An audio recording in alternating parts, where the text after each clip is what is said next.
Well, hello there, Mr. Bonehead. Have you ever wondered how you can write better dialogue? Why, yes, I have. I'm so glad you asked. Do you happen to know an easy way to get better? Well, I do indeed. With a rhetorical perspective, you can be writing better dialogue than this in no time at all. Wow, that sounds great. Let's get started.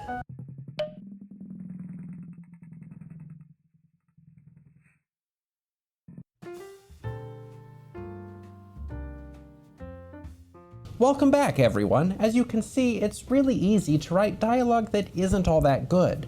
So if you're planning to write fiction, the risk of writing bad dialogue may be looming large in your mind. In fact, I know it's something you might be worried about because a while ago, one of you asked if I could give some advice on writing more realistic dialogue. Now, to be transparent, I'm not much of a fiction writer, but I am a rhetorician, and all fiction is writing, and all writing is rhetoric, so I'm convinced that we can learn a thing or two about writing better dialogue when we think about it as a form of rhetoric. In other words, there are loads of people out there who are primarily fiction writers who could give you great advice on writing better dialogue.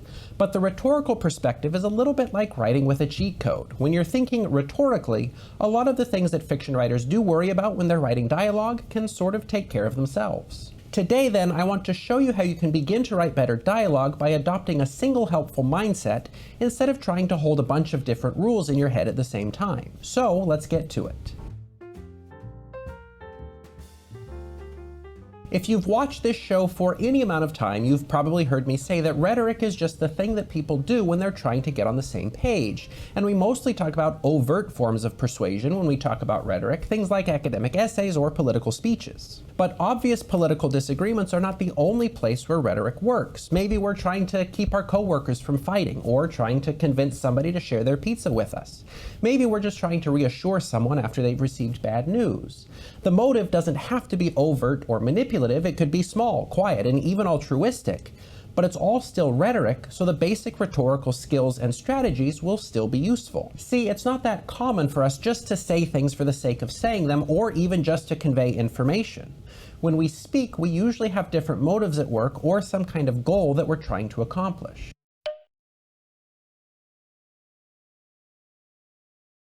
And that insight can help us to begin to write more effective dialogue. So instead of just asking, what should my character say next, we can take a step back, look at the rhetorical situation in the scene, and ask, what is my character trying to accomplish? What do they want? And then, what are they going to say in order to get it? And it can be as simple as that. What do you know about your character? What do you and they know about their audience? And what kinds of persuasive strategies would they use in a given situation to get what they want? With those questions in mind, you can write dialogue based on your rhetorical knowledge of adapting your writing to different situations.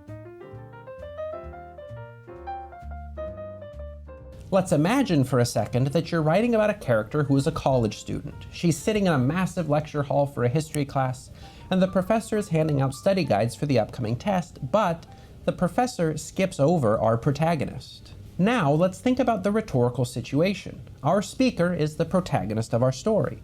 Her audience is the professor, and the exigence is that she didn't get a study guide, and she wants one. So we have a few different dialogue options, all of varying quality. The very worst option would probably be for the character to say, "Hello, Professor, you did not give me a study guide, but I would like one. Please, give me a study guide." Now, why is that option bad? Isn't the character saying something totally reasonable in order to accomplish her goal? Well, yes, but it's pretty rare for people to be so direct and informational in situations like this. Factually, the line is kind of hard to fault, but the protagonist isn't a robot, and rhetorically, the line doesn't show much sensitivity to the situation or to the relationship between the student and her professor. So a better option might be to have our character say, "Oh, I didn't get one. Do you have an extra?" This line makes a lot more rhetorical sense because it shows that our character is aware of the fact that her audience, the professor, is in a position of authority. So rather than antagonize the professor and point out their mistake, she just says that she didn't get one and asks if there are any extras. The professor is going to understand that it's a request for a study guide, but there's a lot more rhetorical nuance here than in the first, more direct version. In this version, our character is trying to persuade the professor to give her a study guide without ruffling any feathers or calling anyone out. Of course, maybe our protagonist is a fiery character who's had resentment for the class and professor simmering inside her all semester, and this oversight is the last straw. In that case, she might say, "Hey bonehead, don't I get a study guide, or do I just have to fail your joke of a test?" A very different line with a very different effect on our story because it configures the rhetorical situation in a new way. In all three examples, our protagonist wanted a study guide. In the first, that's all she wanted, so she requested it kind of like a robot. In the second, she wanted the study guide, but she also wanted to avoid any extra conflict. In this third version, though, it's clear that the protagonist not only wants a study guide, she also wants to pick a fight with her professor. Depending on what we know about our character and her goals in this situation, we can come up with lines of dialogue that reflect how that character would react to her rhetorical situation. If she wants to avoid conflict, she'll say something that avoids blaming anyone. If she wants to start a conflict, she'll say something that calls the professor out. And as we saw in the first and third examples, two different ways of being direct, how she delivers her line can also be adapted to reveal different things about her situation. So it's one thing to say that a rhetorical mindset can help us to write dialogue, but will it actually help us to write better dialogue? Writerly types like to say that good dialogue should have a few key qualities, and I think this rhetorical mindset can check those boxes. But before we do that, let's just see how our last exchange would play out. "Hey bonehead, don't I get a study guide, or do I just have to fail your joke of a test?" "Excuse me?" "You heard me. This whole class is a waste." "Well, that's not... Are there any extra study guides out there? We can talk about your concerns after class." Ugh, forget it. Is this Nobel Prize winning dialogue? Well, I doubt it, but it's written with a rhetorical understanding of how both characters would respond to the situation.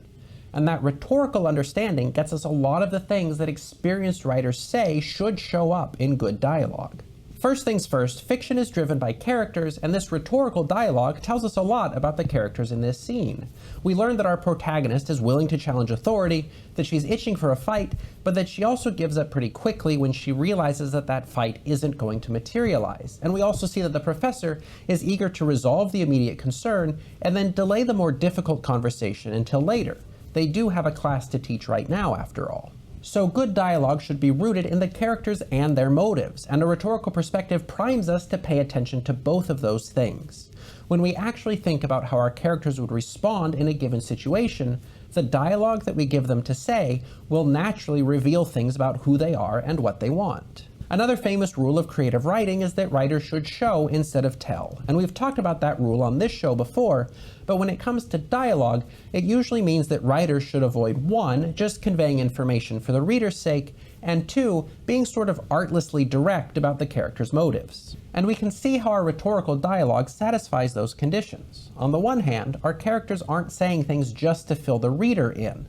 So our protagonist isn't saying, "I've put up with all kinds of mistakes and insults all semester and I'm tired of it," because it wouldn't really make sense for someone to give a history lesson like that in the heat of the moment.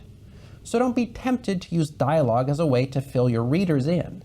If it doesn't make sense for the character to say something like that in their rhetorical situation, they probably shouldn't be saying it in your story. On the other hand, as we've seen already, it's not very common for people to just come out and say what they want. There are plenty of good social and rhetorical reasons to be a little more indirect about things. And this might be where you hear fiction writers talk about the concept of subtext, or the idea that there's a difference between what people say and what they actually mean.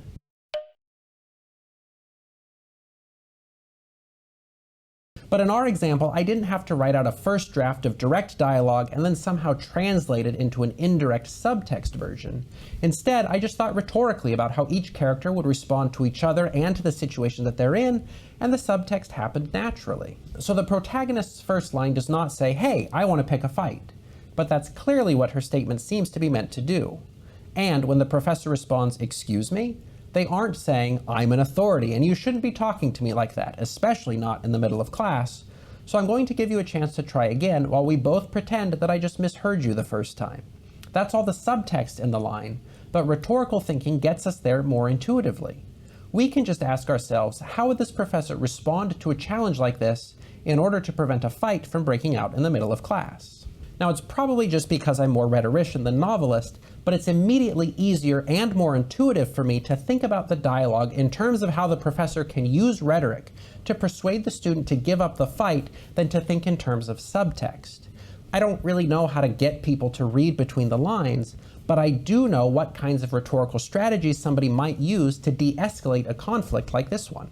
And finally, you'll often hear people talk about the importance of dialogue being realistic, and once again, thinking rhetorically can get us to that goal. Usually, when I hear people complain about bad or unrealistic dialogue, it usually boils down to the characters saying things that don't really fit the situations that they're in. Maybe they're being overly eloquent or philosophical in the middle of an intense sword fight, or unusually long-winded in the grocery store. Whatever or wherever it is, dialogue begins to feel unrealistic when it doesn't fit its situation. But these are problems that are easy to avoid when you're actively thinking about the rhetorical situations in your stories and the rhetorical strategies that your characters will be using to try to get what they want. Plus, when you're thinking rhetorically, you have access to all kinds of tools that can help you to make your dialogue sound more realistic. For example, you might want to opt for a paratactic style so that your dialogue sounds more like speech and less like writing, as our friends at the Quintillion Institute have recently pointed out. So, if you're asking a rhetorician for advice about writing dialogue, don't be surprised when the answer is, think rhetorically.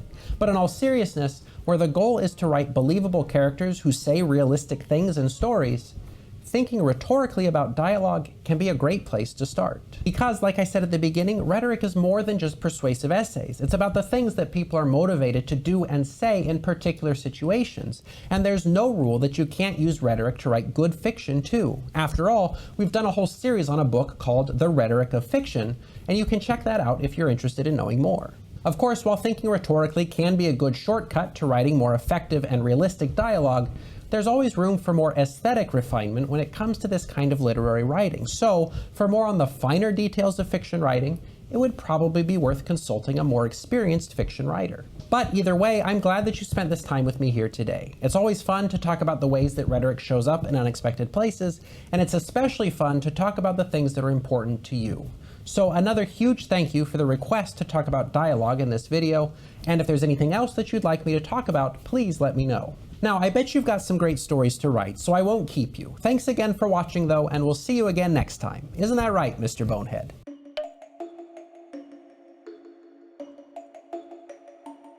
Yes, it's very true. I am a very stinky cheesehead, and kaput is the greatest there ever was.